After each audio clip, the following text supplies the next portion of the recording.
మరి పవన్ కళ్యాణ్ గారు ఆ తప్పు చేసినోడి తల ఎప్పుడు తీస్తున్నామని అడుగుతున్నాం. విజయవాడ కృష్ణలంకలో ఏదైతే పోలీస్ స్టేషన్లో గాదే సాయి కృష్ణ అనేటువంటి యువకుడిని పోలీసులే అత్యంత పాశవికంగా కిరాతకంగా కాలి గోటివేళ్లు పెరికి మర్మాంగాలపైన దాడి చేసి చేతులను కాళ్ళను వెనక్కి కట్టి ఒక పశువు మాదిరి జంతువు మాదిరి అతడిని చిత్రహింసలకు గురి చేసి అత్యంత దారుణంగా చంపివేసిందే కాకుండా కనీసం తన తల్లికి ఆ యొక్క మృతదేహాన్ని కూడా అప్పగించకుండా పోలీసులే శ్మశాన వాటికలో దహనం చేసి కాల్చి బూడిద చేసేయడం జరిగింది. మరి భారతదేశంలో పౌరులందరికీ సమాన హక్కులు సమాన చట్టాలు ఉన్నటువంటి ఈ దేశంలో అంబేద్కర్ గారు రచించినటువంటి భారత రాజ్యాంగాన్ని అనుసరించకుండా కేవలం కూటమి ప్రభుత్వం నారా లోకేష్ గారి రెడ్ బుక్ రాజ్యాంగాన్ని అవలంబిస్తూ ఈ రకంగా ఒక యువకుడిని అత్యంత దారుణంగా పోలీసులే కాల్చి బూడిద చేసినటువంటి ఘటన మానవ హృదయాలను మానవత్వం ఉన్నటువంటి ప్రతి ఒక్కరిని కూడా కలచివేస్తోంది. మరి తెలుగుదేశం పార్టీ నాయకులు కార్యకర్తలు మంత్రులు ఎమ్మెల్యేలు ఆఖరికి చంద్రబాబు నాయుడు గారు హోంమంత్రి అనిత గారు ప్రతి ఒక్కరూ మాట్లాడుతూ ఆ గాదే సాయి కృష్ణ అనేటువంటి యువకుడి పైన పోలీసు కేసులున్నాయి క్రిమినల్ కేసులున్నాయని మాట్లాడుతున్నారు. మరి పోలీసు కేసులుంటే క్రిమినల్ కేసులుంటే చంపడానికి పోలీసులు ఎవరు? ఈ భారతదేశంలో పోలీసులకు చంపే హక్కు రాజ్యాంగం కల్పించిందా లేదా నారా లోకేష్ గారు రచించినటువంటి రెడ్ బుక్ రాజ్యాంగం కల్పించిందా? భారత రాజ్యాంగం ప్రకారం నేరస్తుడికి కూడా హక్కులుంటాయి. అతని నేరం రుజువయ్యేంత వరకు కూడా అతను న్యాయ సహాయం పొందేటువంటి హక్కులు ఈ భారతదేశంలో భారత రాజ్యాంగం కల్పించింది. ఆ హక్కులను కాల రాయడానికి నారా లోకేష్ గారు ఎవరు?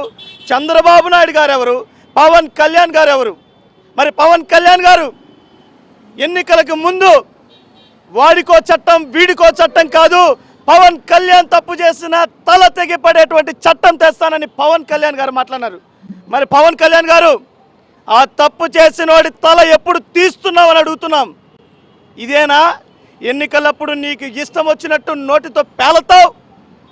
అధికారం వస్తే ఈ రకంగా నడి రోడ్డుల్లో పోలీస్ స్టేషన్లలో యువకులని, అది కూడా నీ సొంత సామాజిక వర్గం కాపు యువకుడిని చంపితే కాల్చి బూడిద చేస్తే నీ నోరు పేలడం లేదు పవన్ కళ్యాణ్ గారు.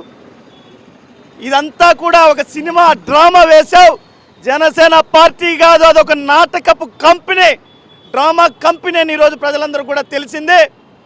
కాబట్టి ఇప్పటికైనా మేము ప్రశ్నించేది ఏంటంటే, ఈ రకంగా పోలీసు వ్యవస్థ భ్రష్టు పట్టిపోయింది. న్యాయాల పట్ల చట్టాల పట్ల రాజ్యాంగం పట్ల గౌరవం లేనటువంటి పాలన ఈరోజు రాష్ట్రంలో ఉంది. ఆంధ్ర రాష్ట్రంలో మానవ హక్కులు లేవా? ఆంధ్ర రాష్ట్రంలో పౌరులకు హక్కులు లేవా? ఏదైనా అన్యాయం జరిగింది, దౌర్జన్యం జరిగింది, ఈ రకంగా దుర్మార్గం జరిగిందని ప్రశ్నిస్తే అతడు దుర్మార్గుడు అంటారు, అతడు నేరస్తుడు అంటారు. అయ్యా, మీ పార్టీలో దెందులూరు ఎమ్మెల్యే చింతమనేని ప్రభాకర్ పైన 90 కేసులున్నాయని స్వయాన ఆ ఎమ్మెల్యే అఫిడవిట్లో పేర్కొనింది వాస్తవం కాదా?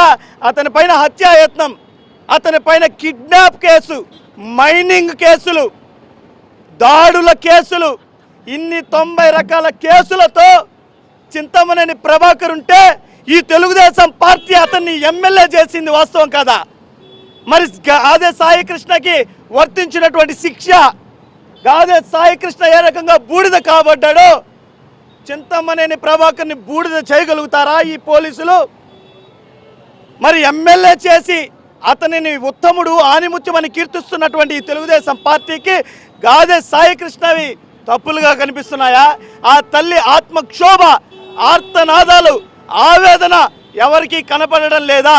నేరస్తుడైతే చంపేటువంటి హక్కు పోలీసులకు ఎవరిచ్చారని మేము ప్రశ్నిస్తున్నాం. ఈ రకంగా కాపులకు రాష్ట్రంలో ఈ కూటమి ప్రభుత్వం అధికారంలోకి వచ్చిన ప్రతిసారి కూడా అన్యాయం చేస్తున్నారు. కాబట్టి దయచేసి మానవ హక్కుల సంఘాలు, జాతీయ మానవ హక్కుల కమిషన్ సుమోటోగా ఈ కేసుని స్వీకరించి ఈ ఘటనకు బాధ్యులైన ప్రతి ఒక్కరి మీద తగినటువంటి చర్యలు తీసుకోవాలని చెప్పి మేము డిమాండ్ చేస్తున్నాం.